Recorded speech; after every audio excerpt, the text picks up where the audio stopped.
Let's go, no. Yeah, that's usually the most likely scenario.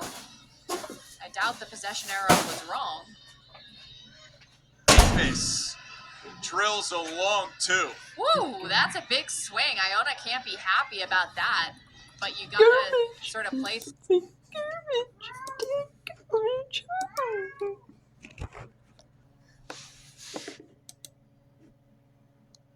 That's on the games here. And the scores here. Let's go to ST now. Actually, that's. We can go to ST now. Yeah, let's go to ST now. No basket. And the inbound underneath the basket for the Gators. Now, out of the locker room, what the Gators have demonstrated to me is the discipline of execution on the offensive end. Now, O'Neal almost turned it over after they got the rebound. That's where it's been a problem. They start to play too fast. They got to stay composed. Steve Spurrier knew a thing or two about offense when he was the head football coach here for the Florida Gators. The old ball coach with the front row seat, baseline underneath the Gators basket. And that right there sets Liv McGill and her own company. New school record for points in a season, single season record for the sophomore.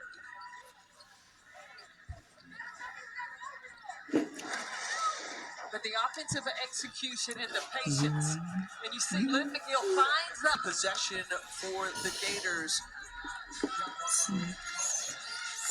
We talked to Coach Show beforehand. She said, look, we've got 80 minutes coming into tonight's game left in our regular season, and these are a number of teams that are in the hunt for those top 8 spots. We already know that South Carolina, Vanderbilt, Texas already secured the top 4 seed.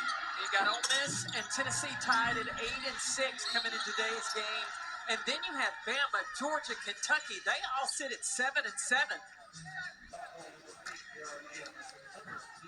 So when you look at this, the thing that I've looked at is, okay, who would win the tiebreaker? Well, Kentucky has a win over Ole Miss, but Georgia's got a win over Ole Miss, Kentucky, and Vandy. Then Bama's got wins over Kentucky, Georgia, and Ole Miss. I mean, it's still yet to be determined. These games tonight, and tune in on Sunday because we got some great basketball coming up. No doubt. CP, though, if you're Alabama or if you're Tennessee, you've got top 6 opponents that you're facing to close out your regular season. And it goes to speak to the larger conversation about just how difficult the SEC is and how it is the premier conference in college basketball. And the top 8, 1 through 4 get a double bye, 5 through 8 get a single bye. They wouldn't start their play until on Thursday.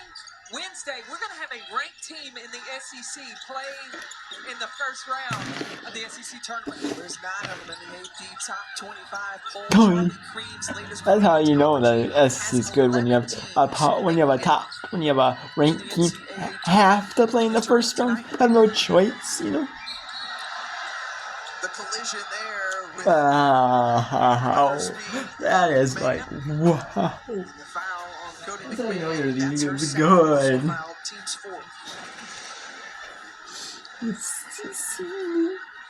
it just means more in the SEC. Look, Florida's playing for some respect right here because they have had yes. let them get away. This is another opportunity. Their last game is going to be on the road at the University of Georgia. So it'll be their last time playing here in the regular season.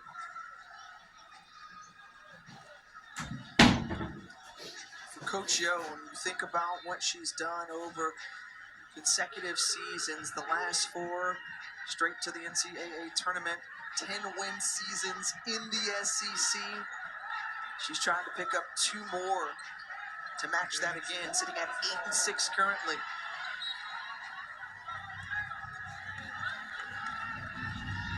Liv McGill already with her 15th 20-point game of the season. just moments ago set a school record for points in a single season. Weathersby. Nice move and fine. No, she gets her own rebound. The putback. Into the charity stripe, Jade Weathersby goes.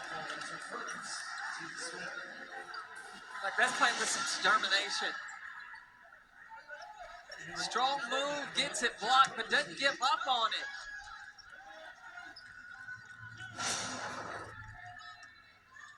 Weathersby, who presents length, size, she's really stepped up in the back half of the season. You go back to her last game, 13 of the 26 points off the bench came by way of Weathersby to go along with 8 boards.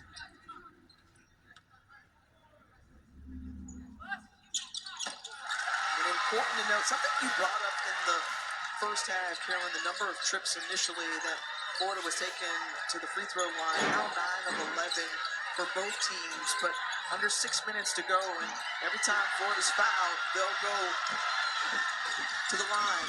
The speed, but also the athleticism of Lattimore with that block. DeShields runs into her old teammate, but that slows her down. And now we'll have women's college basketball run all throughout the night here. I'm going to do it till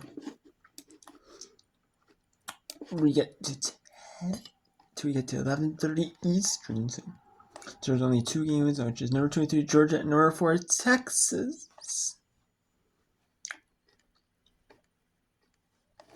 And then we'll have SMU Stanford. You can't have Eastern either, or have Eastern for Clemson, California, and have Montana State, Portland State. Those are only 2 games. Then UCF's Hawaii gets on. And there's 3 on. Now do a little whip round with all 3. You know, she may be the end of Georgia, Texas, the end of Montana State, Portland State, the end of UCF, UCF's Hawaii, you know. Show you all 3. And then earlier in the day, Bradley, you fell to UISC and their kids' education. 66-53, 75-66, Mercer beat Central Connecticut on theirs. And then Northwestern State beat UT or Grand Valley in their 64-foot game. You know, that was a little later start though, so the kids probably had to leave a little earlier, maybe not. And so now let's go to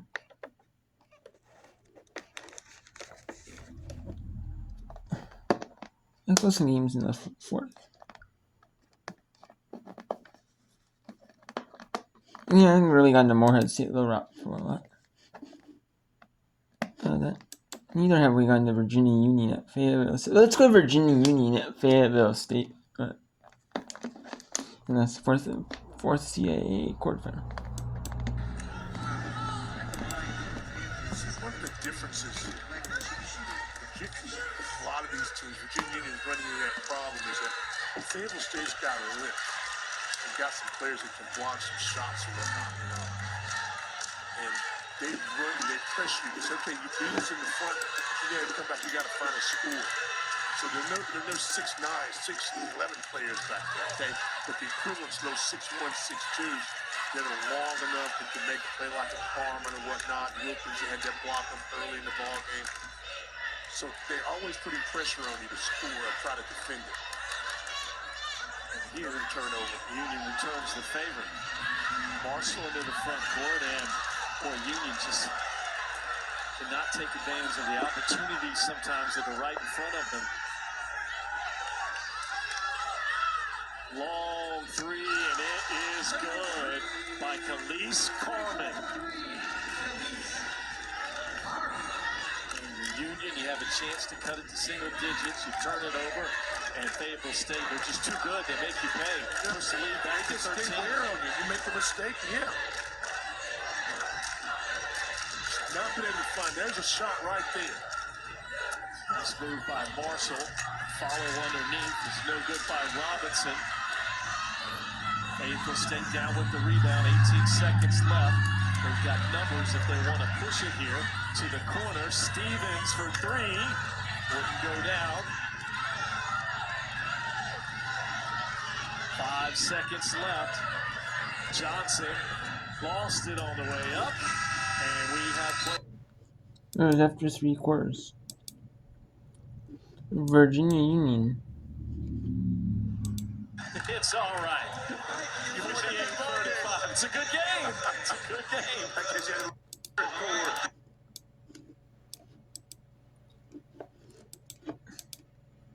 Up another foul, perhaps? Nope, but it's 2 points off the glass.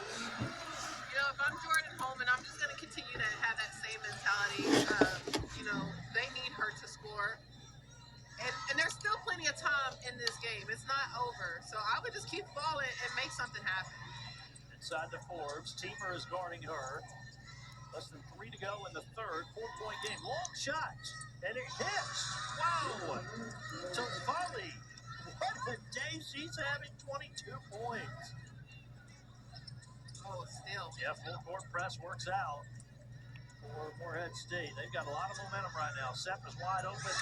She fires. The shots are going now. And hey, you said it. Live and die by the 3. Right now they're living by it. Absolutely. Little Rock is having a Another couple of steal. mental lapses right now. About to say another 3, but that one did not go. Inanger came into the game averaging just 5 points a game. And she hit a big 3 earlier, but it's Tofali who is really doing the damage right now. Second leading scorer on the team at 11.8 per game. She is having a big night tonight. I didn't see what was called there. Did you see that? Yeah, technical foul. Yeah, so initially the call was a travel, and she did not agree with the travel, and she kind of said some things to the ref. I mean, yeah. So you never want to show up a ref. They have all the control and all the power. So it was against Landon Forbes. 2 shots for Brenna Burke.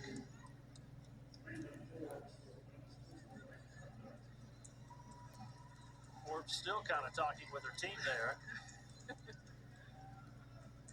Head coach is right there with the official as well. Taking a little bit of time before they give Burke the shots. One more for Burke.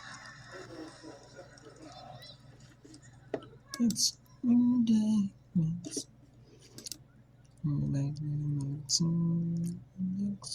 2 for 2 for Burke. Remember, this game was tied at 30 after 3. 19 points already from Morehead State, was still just about 2 minutes to go in the third. Well, yeah, they just had that stretch where they hit three-pointers, 3 straight possessions.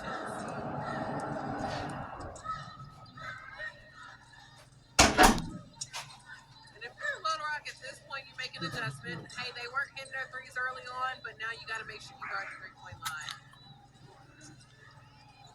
Jerry Daniels with it. Keeping the dribble alive, but kind of getting a little bit stagnant there. They'll throw a regen foul. That is against Tofali. Her second. She's not in foul trouble at all. Right. 15th foul against Morehead State. So it does put Daniels at the line for 2. And we said it earlier, Little Rock has had very few opportunities at the line, but then all of a sudden, Holman is getting there. They've actually gone 16 of 19 at the line now. 6 of 12 for Morehead State. Free throw line. 2 for 2 for Daniels.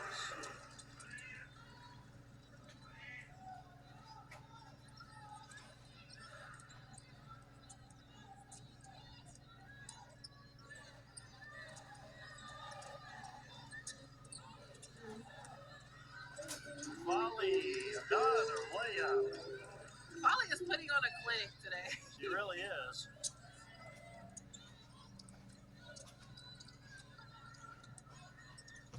Oh, try to throw it to Holman, and it ends up out of bounds. Holman kind of fell down going back for it, but just a pass she couldn't quite get to. Yeah, I mean, we have the last few days of Whipper here.